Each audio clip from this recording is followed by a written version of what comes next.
What's up, guys, and welcome back to the channel. Today we're going to be talking about my 2007 C5500 dump truck behind me.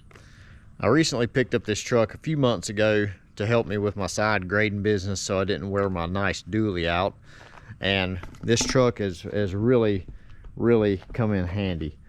It's got a brand new, or they had a brand new 12-foot dump bed on it, never even had anything put in it yet, which we put the sideboards on there so it contained some material and stuff. But it's got a brand new Allison transmission in it. The Duramax has been refreshed, so just a really nice truck to work out of.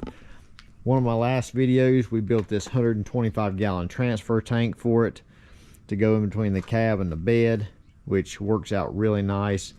But the one problem with this truck was it did not have a gooseneck hitch in it. And if you'll look over there, I've got several gooseneck trailers that I pull the equipment on, or I've got that big dump trailer over there from Coffin that'll handle a lot of like loose debris, brush, stuff like that. So I needed to get a hitch in this thing where I could pull those trailers to the job sites or whatever. So naturally, like anybody, I start digging around on YouTube, not because we can't figure it out for ourselves being fabricators, but just to look and get a visual of what other people have done to save us some time, to save us some brain power. Because if I can know what to do right off the get-go, know what people are putting together, that'll really save time just sitting down and having to think about it and draw it out. So really didn't find anything that wasn't just a severe hack job. So we had to put our brains to work a little bit, and I'm going to show you what we did.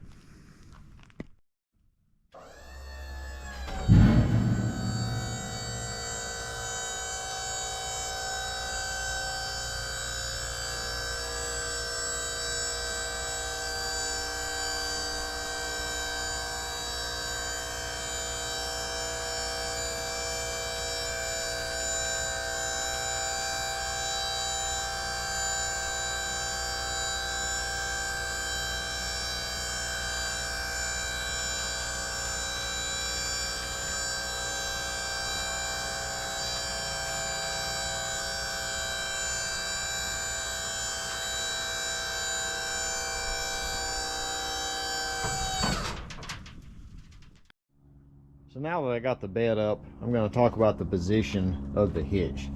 Now ideally for a gooseneck, the position is to be dead over the rear end. But because of this bed length, because of the elevation of the truck, all that stuff, I've actually backed it up where it's kind of even with the back of the ring gear, which is not that much off. And on a truck this large, it's really not going to make that big of a difference. But I did that because we wanted to make sure we had the clearance we needed to make turns with this bed being square on the back, the gussets on the trailer necks, all that stuff was measured and accounted for. Plus the height of this ball off the ground is the same height as it is in my Dodge Dually. So I won't have to change my trailer necks every time I swap between trucks, or if I need to, everything can kind of stay the same. So talking about the parts that was used to make this hitch, just save yourself some time and go ahead and buy the Kurt 3/8 inch thick weld plate off of Amazon. This is a couple $100. Like I said, 3/8 inch thick. The ball is gusseted, it's welded, it's also plug welded on the bottom. You've got shackles here that's 4,700 pounds rated each. Everything's already done, you just have to trim it to fit. So it comes 13 inches this way, 48 inches this way, and obviously we've trimmed the ends of it all so it would fit in between the frame. So you can see the cross member back here. Just on this truck, this is how it's worked out. The cross member back here right before the rear fuel tank. The tubing that we use is resting on that cross member. The material we used was 1/4 inch 2x2 square tubing, and on the back where it rests on that cross member, we actually used a mill and a hole saw and cut holes in it where it would kind of cap over those I guess they're carriage bolts or rivets or something that goes across that cross member so it wouldn't sit up on top of those. As far as the brackets and stuff used, this is where we're going to offer these to the public through Rock Solid Motorsports. These 3/8 inch bent brackets with the gussets, they are the same bolt pattern as the leaf spring bump stops. So you actually drill the bump stop bolt holes out that are already there to 5/8 and replace them with 5/8 hardware. And then we've got a smaller bracket in the back that we actually use the dump bed bracket holes that were already here, which if your truck doesn't have that, you'll have to drill those.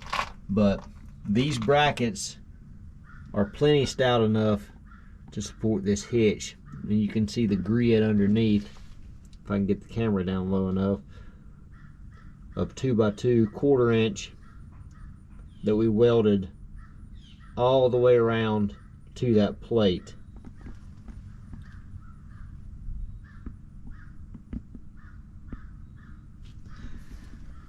And the great thing about having it like this is you can unbolt it. It's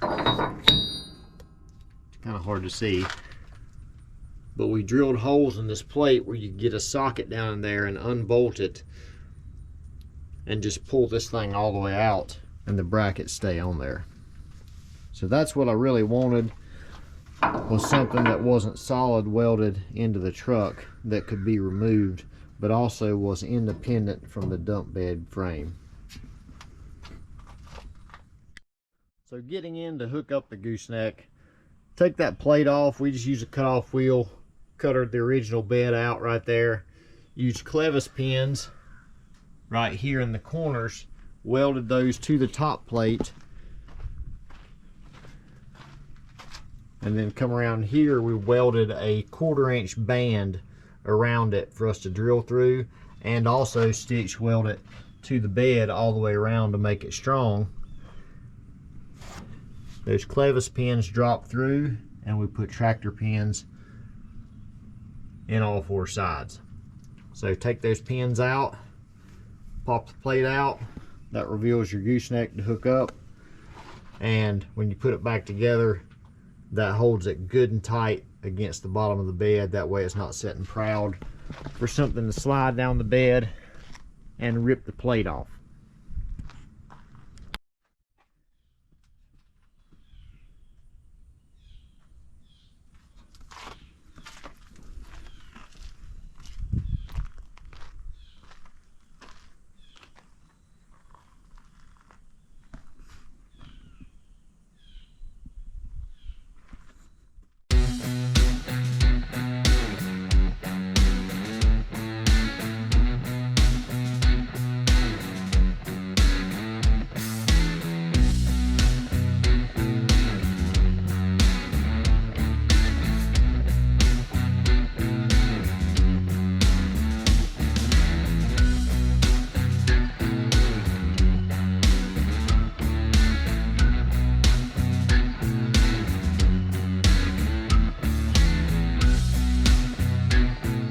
Look before we hook everything up, you can see the elevation difference between the hitch and the bed.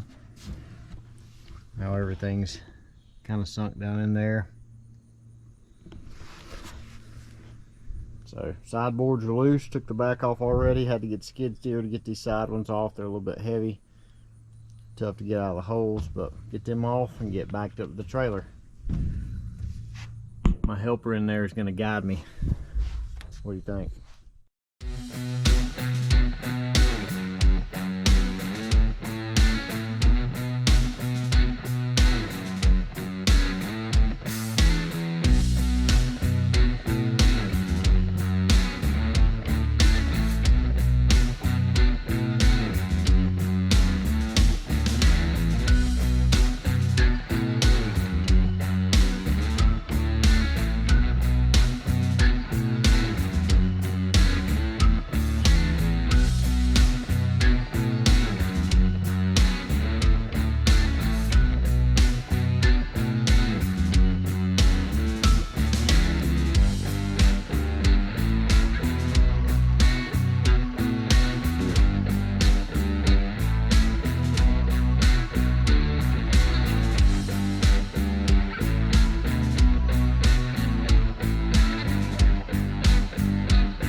As you can see, we got it hooked up. It took just a little bit of maneuvering to get it exactly where it needed to be, because as you raise the trailer up, the tongue kind of arcs.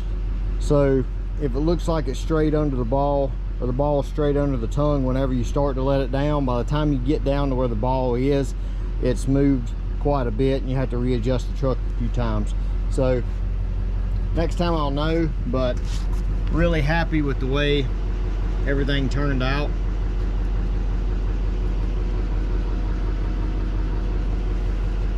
So fortunately, after it attaches to the ball and relaxes out, we still have several inches of play in the jack that we can jack the jack up and get it loose where we can disengage the extenders and get them up. So that's what I was afraid of, is it not having enough adjustment in the jack to actually get the pressure off of it. But got it hooked up. Don't have the brake controller wired yet. I'm gonna get it wired this next week, but I'm probably gonna take this thing up the road and just see how it does as far as turning and stuff, and then put it back where it is, just get a feel for how it is behind this truck.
Now, as you can see here, my turning radius, it looks like I was going to hit from inside the truck. That's a pretty good distance away, so it's hard to judge.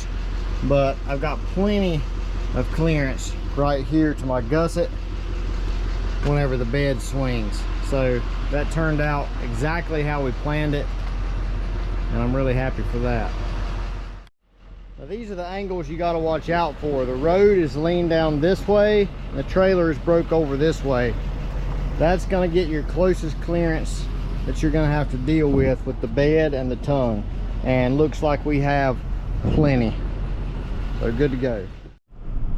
You can really tell pulling it with a heavier suspension truck, or just a truck that weighs more in general. It doesn't even feel like it's back there. And with my dually, you can definitely tell it's back there.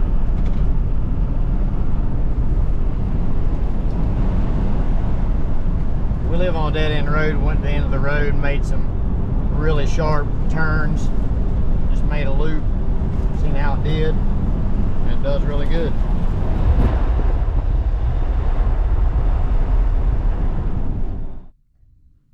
So everything was great on the drive. Went up to the top of the road at a couple stop signs, made some turns, and put the truck about 90 degrees to the trailer. No clearance issues, which is great, just like we planned it. So I'm happy with the way everything come out. I'm kind of picky with the way I want things to function on stuff. Sometimes I'm not even as picky about how they look as their functionality for what I'm wanting out of it. So this gooseneck hitch and this setup works exactly like I wanted it. Props to Joey for doing some good measuring and getting these brackets designed to make our life easier at the shop installing this thing. So these brackets will be available on our website for the guys that might want to be doing the same thing to their truck. It'll make your life a lot easier.